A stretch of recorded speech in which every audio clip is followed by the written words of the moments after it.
It is the agenda for the 21st century you're living in today.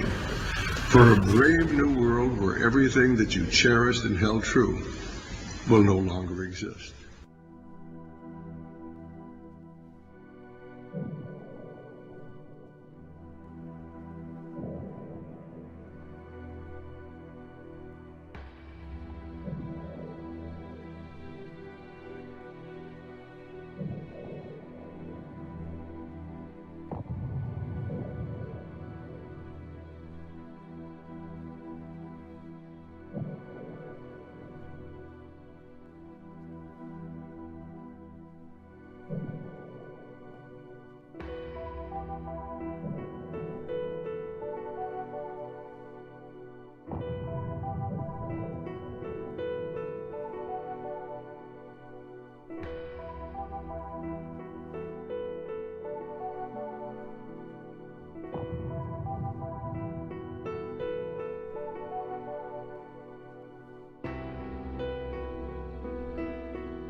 On August 11th, the rain started. By the time the storm system moved out of the state, it had dumped more than 30 inches of rain in some areas.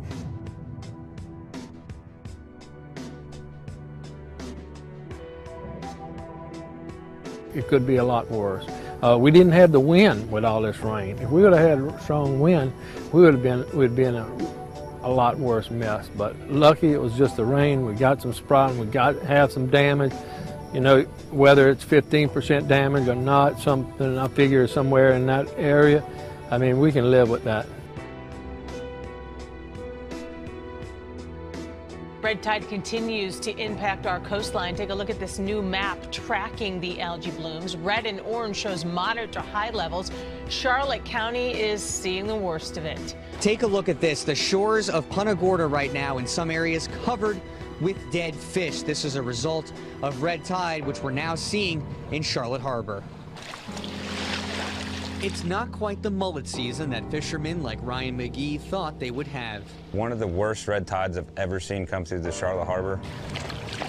This week, his fishing trips out into the harbor were more difficult than usual with all the dead fish. Every white dot that's out there that you can see out in the water is a floating fish. It's devastating. It's all over the harbor.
More than 1 million lightning strikes have been recorded across southeast Queensland after an unusually high number of storms to start the season. More than 1.1 million lightning strikes have been recorded by Energex since the weekend. That's 10 times more than the first week of summer last year. One of those severe cells on the weekend was captured by storm chaser Justin Noonan. Oh, here we go. The spectacular shots were captured on the Darling Downs. He's part of a growing group of professional storm chasers and hunts down supercells here and in the United States.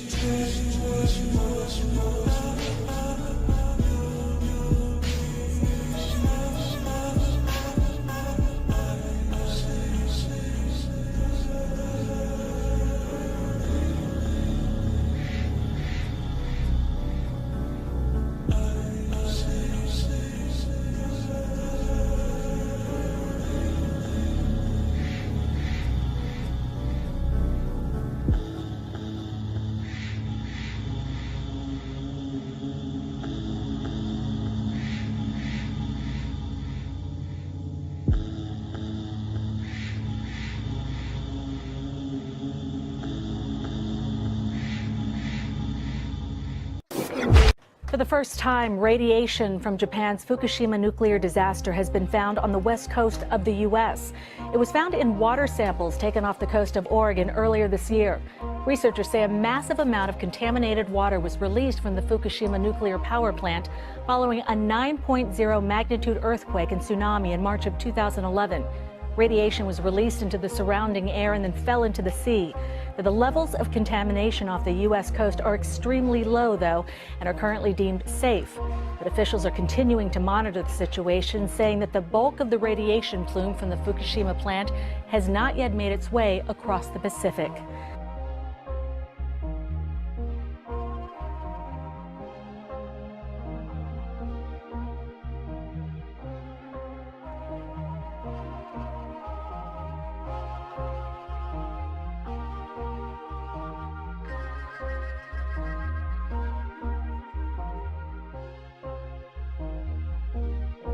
German Chancellor Angela Merkel sparking some controversy, suggesting Germany should ban full-face veils, often worn by Muslim women, also speaking out against Sharia law.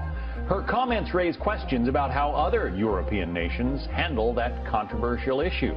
Paris is back to banning cars to fight the city's harmful air pollution. Authorities implemented a temporary ban on cars this week. According to France 24, cars with odd-numbered license plates were not allowed on the roads on Tuesday, and those with even-numbered plates couldn't be out on Wednesday. A sharp spike in the city's pollution spurred the ban. Officials blame the spike on a combination of things, including cold weather, a lack of wind, and people burning wood for heat. At a farm in eastern France, Stephanie Pelson surveys her chickens. Usually the birds live outside, but with a heightened threat of bird flu across the country, she's forced to keep them indoors. Several cases of the highly contagious H5N8 strain have been found in France. The government is advising farmers to take extra precautions. With a little over 40 days to go to the inauguration of Donald Trump as the next US president, preparations are already at an advanced stage. The platform where the ceremony will take place and seats for the thousands of visitors expected to attend are under construction. On time and on budget. I'm not sure we'll do a whole lot better than that, but this is one of those projects that definitely has to be on time, and you always want to be on budget, and we are. Officials say they're expecting about 1 million people for the inauguration and events surrounding it in Washington, D.C. That's 0.8 million less than the number who showed up to see Barack Obama sworn in for the first time. Trump is expected to move into the White House on January the 20th after he's sworn in. Several groups say they plan to hold demonstrations. For the first time in decades, the next generation of Americans may be poorer than their parents.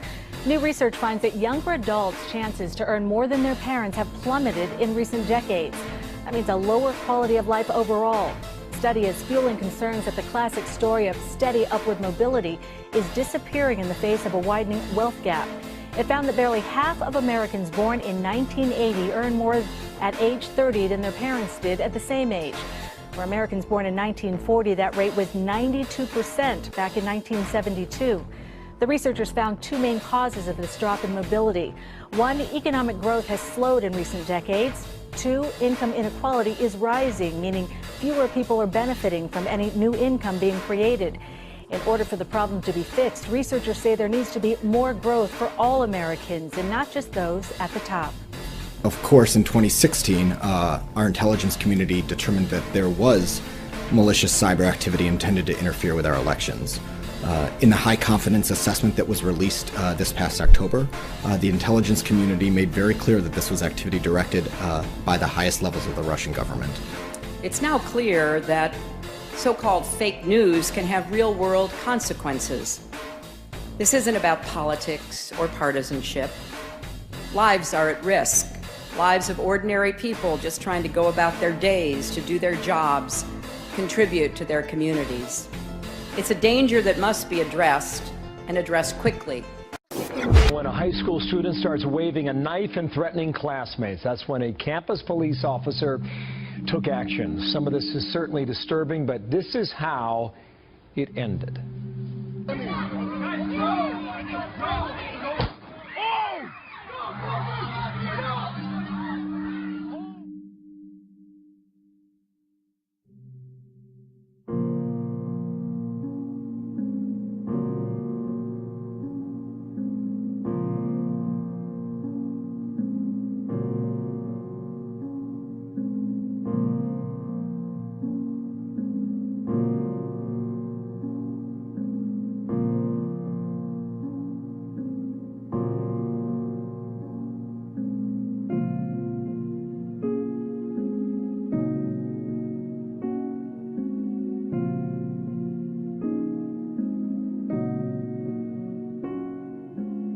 More than 1,000 protesters gathered outside the South Korean parliament to urge lawmakers to vote in favor of impeaching the president.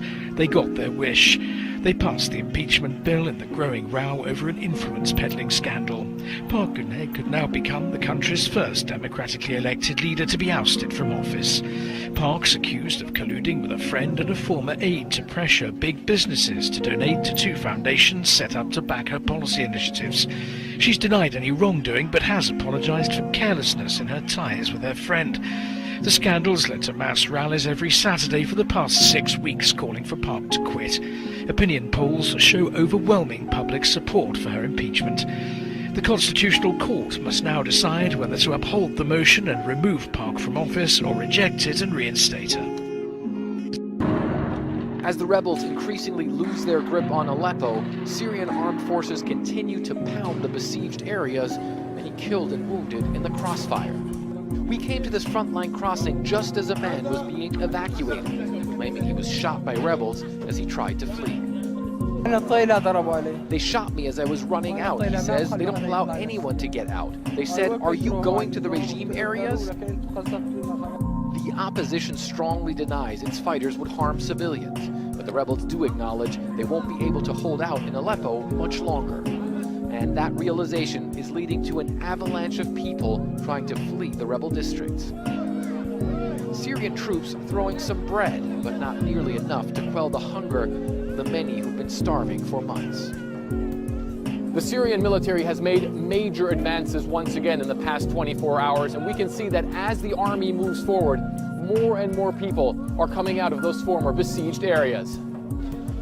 Many of those fleeing families with small children, struggling to carry the few belongings they were able to take.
one another. Human beings are like that.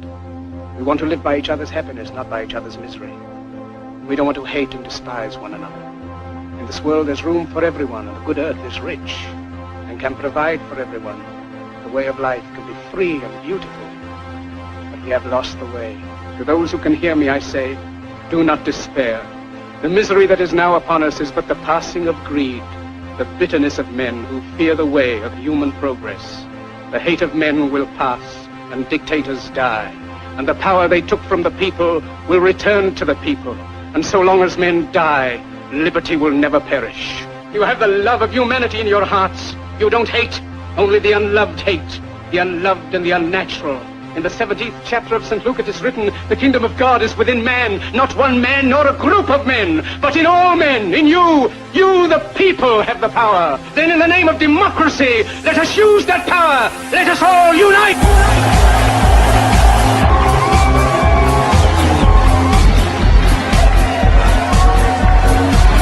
In a time of domestic crisis, men of goodwill and generosity should be able to unite.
It is the agenda for the 21st century you're living in today. For a brave new world where everything that you cherished and held true will no longer exist.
On August 11th, the rain started. By the time the storm system moved out of the state, it had dumped more than 30 inches of rain in some areas.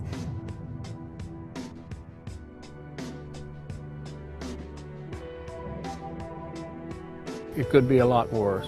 We didn't have the wind with all this rain. If we would have had strong wind, we'd been a lot worse mess. But lucky it was just the rain. We got some sprouting. We have some damage. You know, whether it's 15% damage or not, something I figure somewhere in that area. I mean, we can live with that. Red tide continues to impact our coastline. Take a look at this new map tracking the algae blooms. Red and orange shows moderate to high levels. Charlotte County is seeing the worst of it. Take a look at this. The shores of Punta Gorda right now in some areas covered with dead fish. This is a result of red tide, which we're now seeing in Charlotte Harbor. It's not quite the mullet season that fishermen like Ryan McGee thought they would have. One of the worst red tides I've ever seen come through the Charlotte Harbor. This week, his fishing trips out into the harbor were more difficult than usual with all the dead fish. Every white dot that's out there that you can see out in the water is a floating fish. It's devastating. It's all over the harbor.